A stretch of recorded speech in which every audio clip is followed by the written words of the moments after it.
डरावने महल का रहस्य। इस महल के बारे में कहा जाता है कि जो भी इस महल में गया वो दोबारा लौट के नहीं आया।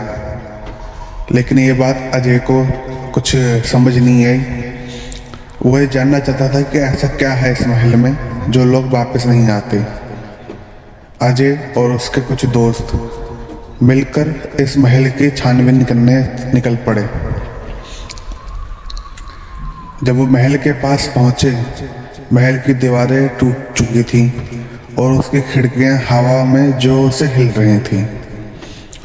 दोस्तों ने डरते डरते मुख्य दरवाजे को धक्का दिया।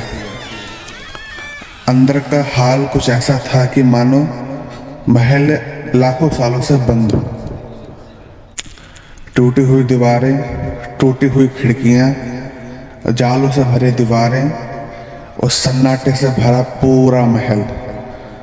ऐसा लग रहा था कि कोई हमें देख रहा है। तभी एक अजीब सी आवाज आई। दोस्तों ने पलट कर देखा लेकिन कोई नहीं दिखा।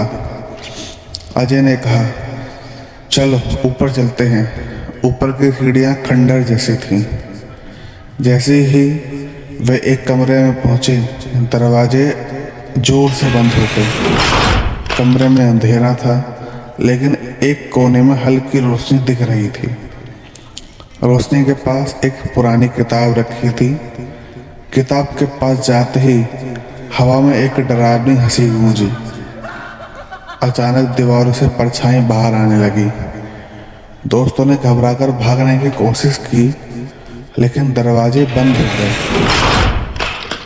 अजय ने किताब उठाई और उसके पहले पन्ने पर लिखा था, जो इसे पढ़ेगा वह इस महल का कैदी बन जाएगा। डर के मारे उन्होंने किताब वहीं फेंक दी। तभी दरवाज़ा खुल गया और वो सभी बाहर भागी। पीछे से एक आवाज़ आई, तुम भागने में कामयाब तो हो गए लेकिन अगली बार नहीं बचोगे। उस रात के बाद अजय ने कभी कोशिश नहीं की उस महल में जाने की। क्या आप इस महल में जाना चाहोगे?